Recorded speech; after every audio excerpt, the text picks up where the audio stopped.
So in the name of Allah, the most merciful and most beneficent, let us start our today's discussion with some higher order differential equations. So the plan for today is higher order differential equations, and for that we are going to use the book by S.N. Yusuf in the beginning, and after that if we need it, we'll take help of differential equations by Linus G.Z.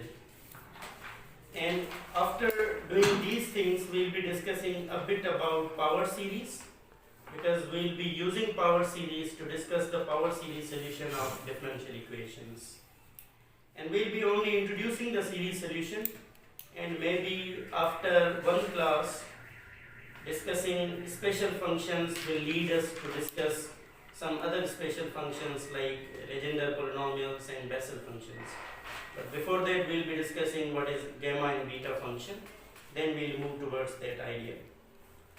So let me tell you that to solve higher order differential equations of a particular kind, like linear higher order differential equations with constant coefficients, is way easier than solving first order differential equations.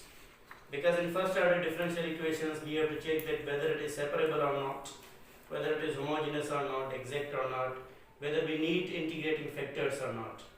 But to solve higher order differential equations which are linear with the constant coefficients, it is very much easy, because we are supposed to form a characteristic equation and then we leave the area of calculus and we just deal with the algebra of the functions and simple polynomial equations to be solved. In that one, we know very well how to solve a linear equation, how to solve a quadratic equation, how to solve a cubic equation, and so on. And in this way, it is very easy to solve all the equations. Okay, so let us discuss differential equations of higher order today in our lecture 5 on applied mathematics. So, differential equations of higher order. First, we only consider linear differential equations of higher order, and I'm going to write the generalized form, what we call the linear differential equation of nth order.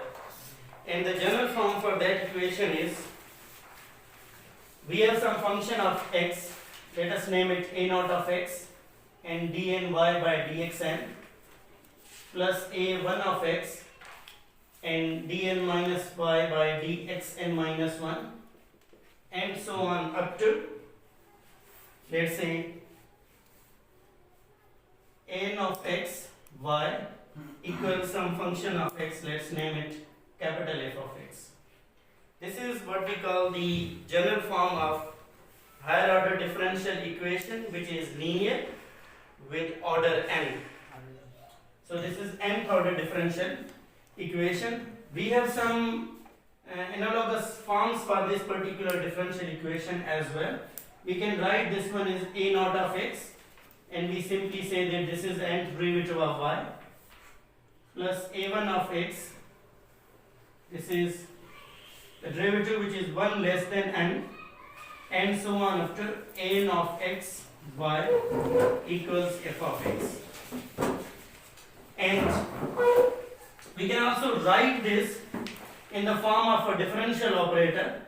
Let us name that operator to be d, and a1 of x dn minus 1 up to an of x, and these all the things are operated on y equals f of x. So whenever we get either this form or this form or this form, we mean that these are all the same things. Let me tell you here, d and y shows that it's nth derivative of y. Also we can write d and y by dxn. This is how we define d and y by dxn in different ways. And also one of the compact form for this differential equation is, we write this thing as this is some function of d operated on y equals f of x. I'm telling these things in beginning because we'll be using these things a lot. Whether we have this form or this form or this form or in compact form, we can say that this whole is a function of d. So we'll call it f of d. And when we have this right hand side f of x to be equal to 0, we call this equation, let us name this 1, then 1 is called homogeneous.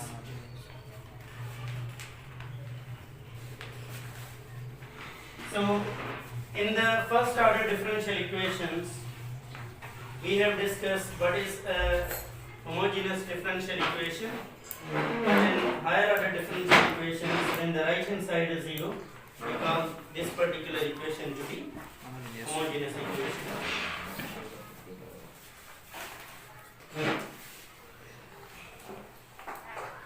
So the first idea is whether we are able to solve these equations with some coefficients a0 of x, a1 of x up to an of x or not. So the answer to this question is when these a0 up to an are some constants, then it is very easy to solve it. But if these are functions of x, then it is very much difficult to solve these equations. And then we'll use series solution or some other methods. So we are mainly interested in higher order, and higher order means n is greater than 1, means the order of differential equation is greater than 1. So higher order linear differential equations with constant coefficients.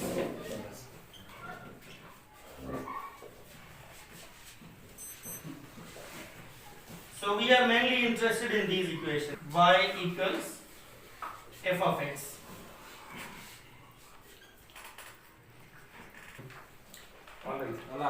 Okay, so we are interested in the solution of this differential equation when these coefficients are constants. Because if these coefficients are not constant, then we don't have these methods that we are learning so far. Then we must need some other methods like series solution or some numerical solutions of these differential equations. So for this differential equation, we have one corresponding homogeneous equation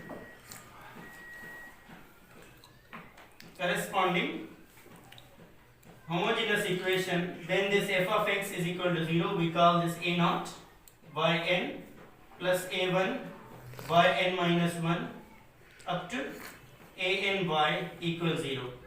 The solution to this particular equation is called complementary function, and we name that particular thing to be yc. So the first thing is that we solve the corresponding homogeneous equation, we find its solution, and we name the solution of this particular equation to be yc or complementary function. Then we find the solution of this whole equation and we name it particular integral, and that's yp. And general solution for this whole differential equation would be y is equal to yc plus yp. So this is the whole idea behind this. We are given any nth order differential equation which is linear. We are interested in solving this one. So the first idea is we have to check whether the coefficients are constants or there are some variable coefficients. If the coefficients are variable, then we will not go for these methods that we are learning so far. So the first thing is that. So if these coefficients are constant, then corresponding equation is this. we call this higher order linear differential equation with constant coefficients. So this is the idea that we'll be doing in beginning. So this is the higher order differential equation with constant coefficients. When we solve it, we solve two types of different equations. One is the corresponding homogeneous equation. Its solution is called complementary function. Once we got that solution, then we'll find the particular integral, and once these two things are done, the sum of these two solutions is what we call the general solution of this whole differential equation, and the condition is the constants, the coefficients must be constant.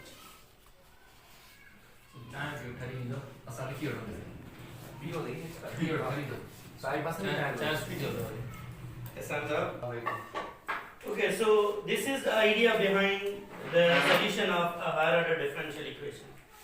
Now we are going to build an idea for only second order linear differential equation with constant coefficients. Then the same idea can be extended to third order, fourth order, and so on.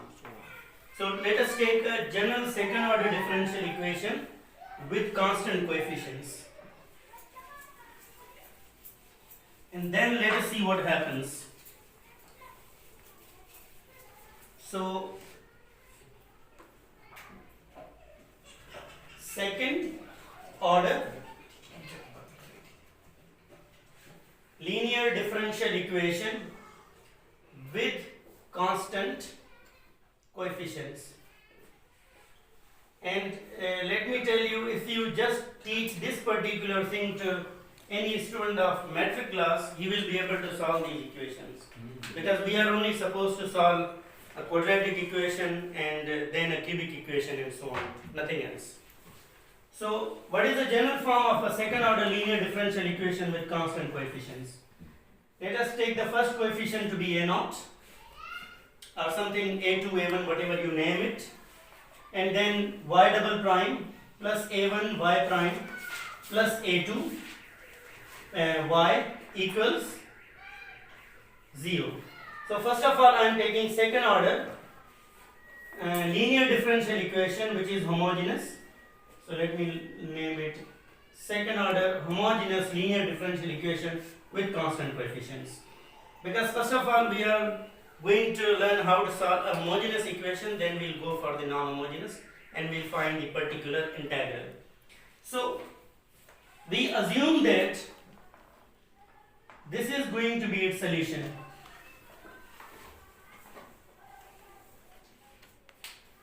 So this is our assumption that the solution for this particular equation is something in the form of exponential.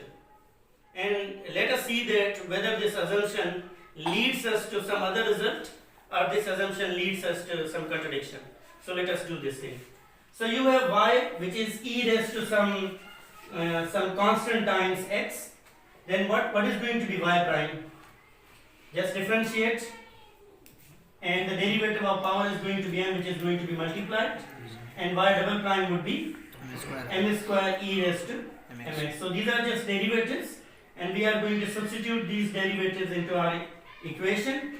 Then this becomes a0, y double prime is m square e raised to mx, and y prime is m times e raised to mx plus a2y is e raised to mx equals 0. Once we take this exponential common, we are left with a0 m square plus m plus a2. So when this particular thing is 0, when either of these both is either of these two is 0, because we know very well if some factors are going to be zeros and either one is 0 or the other one is 0. Is it possible that this thing is going to be 0? never, sir. Never, because it is exponential function. Yes, sir. So this is never going to be 0. Then the only condition left is this one, a0 m square plus m1 m plus a2 equals 0. And is this a quadratic equation in m? Yes, sir. So this is a quadratic equation. So this is the solution for this particular differential equation if and only if this m satisfies this condition. Okay. So once you solve this, you will get different values of m. You know very well, if you solve a quadratic equation, there are always two solutions. Let us believe that the solutions for this equation are m1 and m2. Then how many solutions will you get from here? You will basically get two solutions, e raised to m1x and e raised to m2x. Since these are different, so I am going to name these y1 and y2. So this particular thing will be the solution of this equation, and this thing will be also the solution of this equation. And we know very well, if two solutions satisfy some particular differential equation, then their linear combination also satisfies that. And we call this the principle of superposition. And we are going to use that principle. So only we are supposed to make such an equation from this differential equation, and we call this equation to be characteristic equation or auxiliary equation. Yes, sir. We'll solve this equation, and after solution we get some roots, and then we'll form the solution of the second order homogeneous linear differential equation.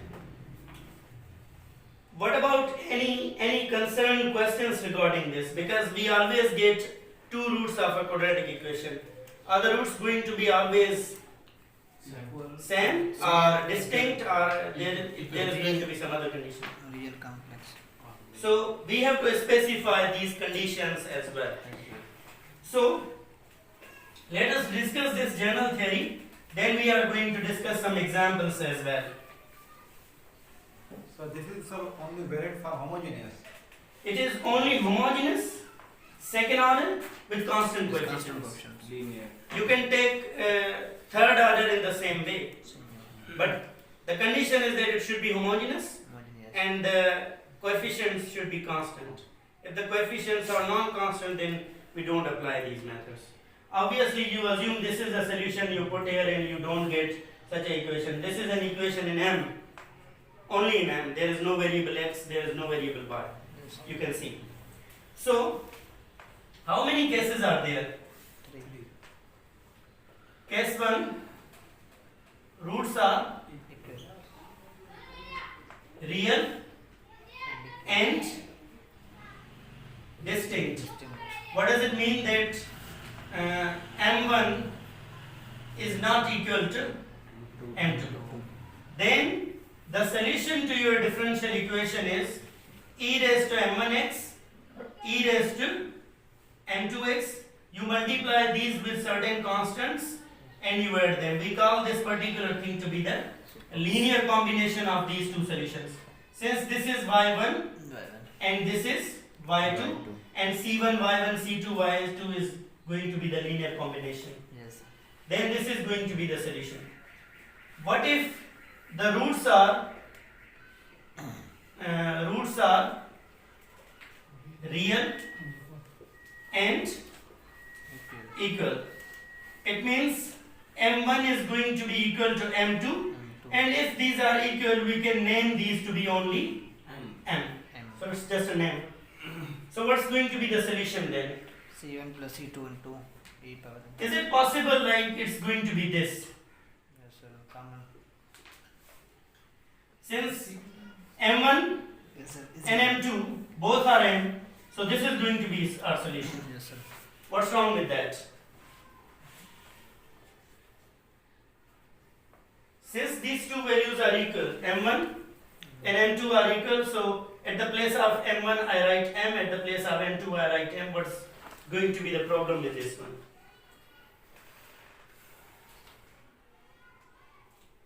The first problem is when you solve a second order differential equation, you always get two solutions. Yes, sir. But these are not two solutions. This is only single solution. You can write this one as c1 plus c2 e raised to mx. Can I write this one as this? Yes. E raised to mx is common, and since this is an arbitrary constant, I can write this C. as this. So the solution of this particular differential equation only contains one arbitrary constant, which is not possible. If the order is 2, there must be two arbitrary constants. The third problem is when you solve a second order differential equation, you are always assigned some two conditions.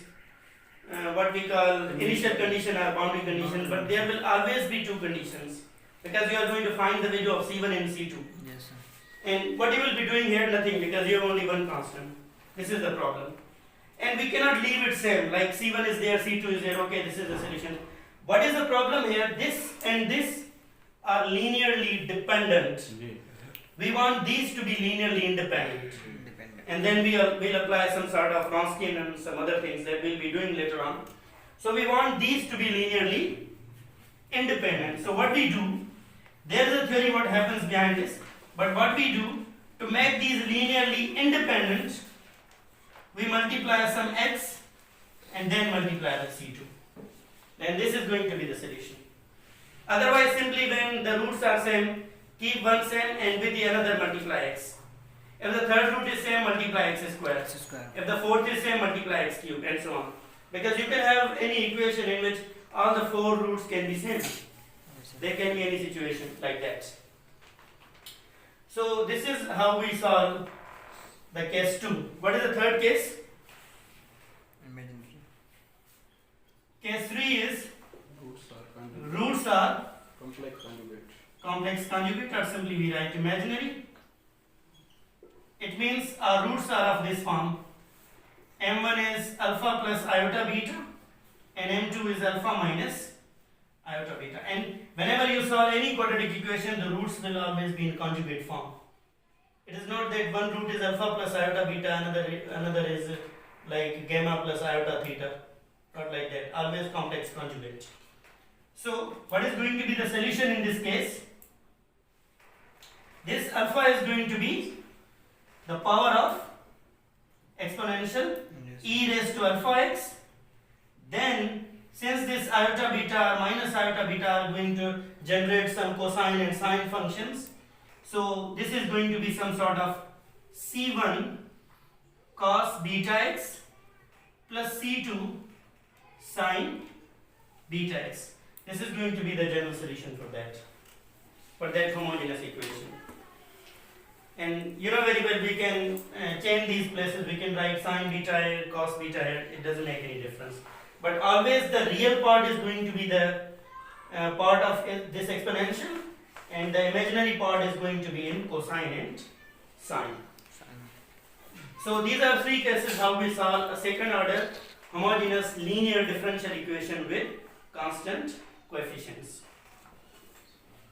I think when we get any equation, it is not hard to solve it. So let us take one very simple example.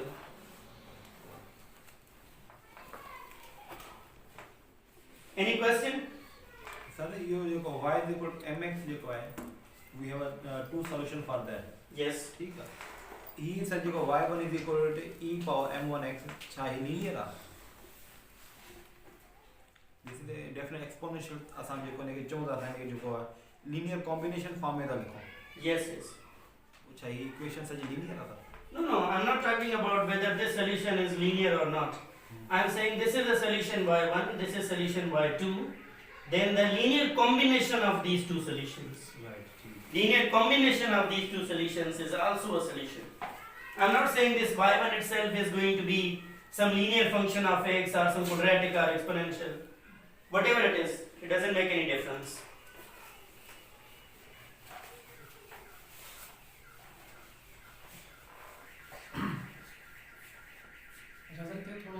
Superposition principle जो था Yes, yes. We're going to write a theorem only. It will be clear that. Let us write that first, or let us discuss one example. Then we are going to that. Example में सारे linearly dependent और independent की थोड़ा elaborate करें तो ये जो C1 C2 linearly independent कम था यू फॉर एग्जांपल इहो हिकिड़ो त माना जीअं असां वेक्टर्स चवंदा आहियूं लीनियर डिपेंडेंट आहे इंडिपेंडेंट आहे, इट्स द सेम आइडिया. ॿियो वरी असां फंक्शंस में यूज़ कंदा आहियूं रॉन्स्कियन, जंहिंजी मदद सां असां इहो ॿुधाए सघूं था whether these are going to be linearly dependent or linearly independent. But in the case of two functions, if you write y1 as some scalar multiple of y2, then we call these to be linearly dependent. In the case of two functions, in the case of three functions, the case is a bit different. So functions hujan ya vectors hujan, if one vector is written in the some scalar multiple of another vector, we call these to be linearly dependent, otherwise independent. So you have these two, e raised to mx, e raised to mx. You can write this one as this times 1 is equal to this. So a scalar multiple of other function is same as the first function. We call these to be linearly dependent.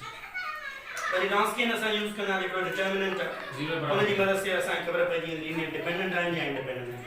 Free J case में असां ईअं ई कंदा आहियूं जेकॾहिं असां वटि 3 vectors or 3 functions, 4 vectors, 4 functions, we have the same idea, but we make a linear combination and we say that if the solution is trivial or non-trivial, then we have that case. असां उन ते अचूं था हिकिड़ो त हिन में असां Wronskian डिस्कस कंदासीं, बाक़ी लीनियर अलजेब्रा में असां उहो पूरो डिटरमिनेंट डिस्कस कंदासीं छा थी सघे उन में. So the differential equation is d square plus 4d plus 5 operated on y equals 0. And we know very well that this can be written in different forms, where this d2 is or d1 is just a differential operator. We can write this differential equation as d2y means y double prime, 4dy means 4y prime plus 5y equals 0. This is going to be the equivalent form. And similarly we can write this one as d2y by dx2 plus 4 dy by dx plus 5y equals 0. So these are just equivalent forms. We are not interested in these two things. We are only interested in the solution of this one. So the very easy method to make just auxiliary equation, and the assumption is you take y is equal to mx and substitute, but we are not going for these all the things. Only neglect this y and just substitute d is equal to m. Then you get m square plus 4m plus 5 equals 0. A quadratic equation, and just the solution is whether going to be real and distinct, real and equal, or imaginary. So what's going to be the solution for this using quadratic formula? So m is equal to minus 4 and b square minus 4ac divided by 2a. So minus 4 plus minus 4 minus 20, that's minus 16. It means 4 iota. Is it okay? No, sir. No, right? 2 iota. 2 iota. 4 is 16. 2 iota. 2 iota. This is 2 iota. So this is going to be Minus 2. minus 2 Plus minus iota. plus minus. Iota. Is it okay now? Yes. So what is going to be the solution? Exponential with some real, that is minus 2x, and c1 cosine of beta is 1. Only It x. means x plus c2 sin x. So this is going to be the solution for the second order differential equation. And similarly, if we have third order differential equation, how to solve that? It's very easy. Just find the roots by using synthetic division or some vector theorems or remainder theorems.